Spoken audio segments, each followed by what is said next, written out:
Hello, my name is Charlene Choate. I am currently a PhD student at Widener University. I received my master's degree at the University of North Carolina in Chapel Hill. I am currently applying for this position because I'm very interested in teaching future social workers as well as starting my research career, or I should say, continuing my research career. I'm just going to start by giving you a little bit of my work experience.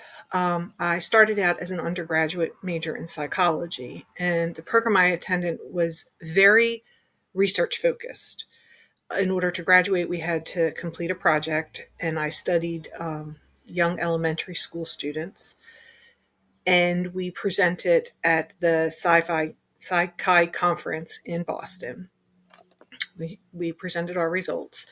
And then I went on to work at the Philadelphia Geriatric Center as a research assistant.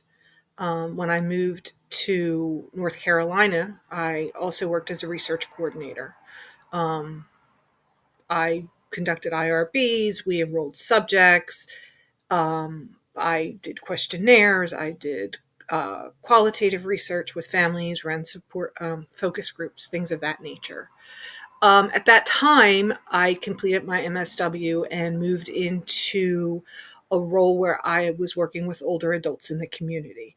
I was working in the county for a county program, and then I spent a lot of time in nursing homes and assisted livings before going to home health. And it was during this time working in home health that I realized how much was happening in the world, and I started to look at health disparities and patients not having access to care, whether it be because they couldn't afford insurance or they didn't have transportation, or we had older adults who lived in the community who had no one to take them to appointments or no one to help them with their medicines, things of that nature. So having a long history of working in the field, I currently am working at Einstein Medical Center in Philadelphia. I am a social worker in the Department of Neurology, and I work with adults ages 18 all the way up into their 90s who have a variety of neurological issues. And I help them, as a medical social worker, I help them understand the disease process. And I help them with anything they need, basically, whether it's getting home health, getting access to infusions, working with insurance around that, as well as resources in the home, working with caregivers, just about anything you can think of. I do a lot of work with people who are either Medicare and Medicaid or just Medicaid, helping them access the waiver program so that family members can be paid. Um, but in all of this, I decided to apply to Widener for my PhD because I was starting to realize that I wanted to have more of an impact through research and policy and teaching the next generation of social workers. One of the things we were fortunate to do at Widener was really think about our teaching philosophy. And after a lot of thought, my teaching philosophy basically comes down to a combination of pragmatism and relational theory, and I'll explain. Um, pragmatism, excuse me, is looking at the scientific side of problems. And as social workers, we are problem solvers. That's one thing we have to do is solve problems. And we often do this without any type of scientific rationale. We just, when we're working day to day, we help our patients, we look for answers, we try things. Sometimes they work, sometimes they don't. But what I really want to do is look more closely at the impact of social work, particularly in the area of health disparities.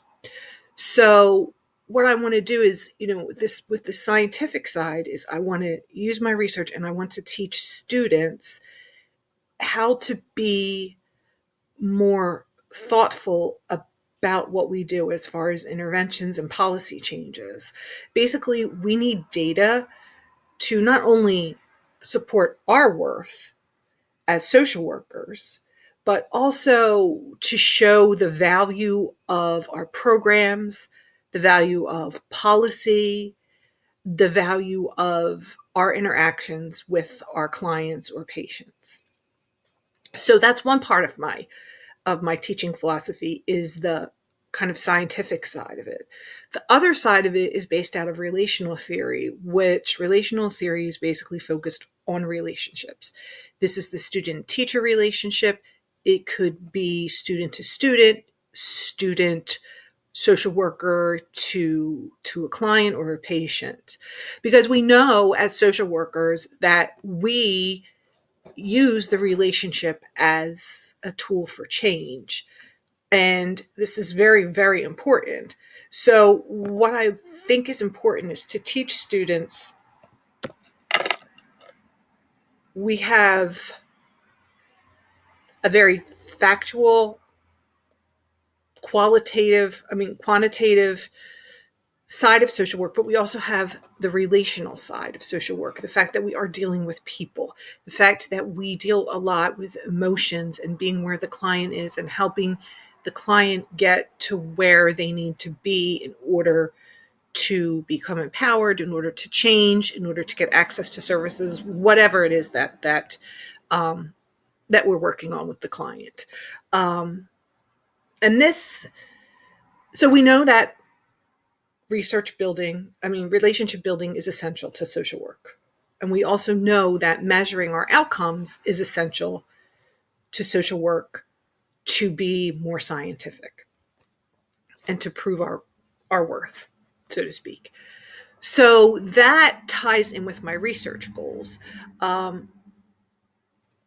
research goals are to work in a center or work in a program or build a program where we look specifically at healthcare disparities, whether that is, we want to examine all of the disparities, whether it's barriers to care, access to care, whatever it is, and that stop people from getting the healthcare that they need.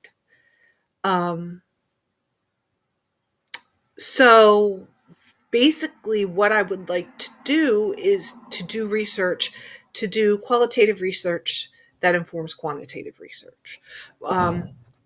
I believe that, the thing that I love about qualitative research is that everyone has a story to tell. And I may think that this is the problem as to why people are unable to access healthcare. However, that's my bias, or that's my thought. It's most important to listen to a patient, listen to a client, and hear what they have to say about why they are not accessing healthcare, about why they are not taking medications as prescribed. And that can be very useful to inform quantitative. So if we learn from several interviews that there is a common thread among patients not accessing healthcare or not being given an opportunity to access healthcare, or whatever that is we find out, then that's a time to move that to a quantitative study, and in the hopes that what we find would eventually inform policy change. So I understand that's a very broad and big agenda, but that's where I would like to take my career and to really impact patient access and healthcare, and looking at barriers as far as racism and people of difference that they experience when accessing healthcare. So that's my presentation. If you have any questions, please let me know, and I want to thank you for your time. Take care.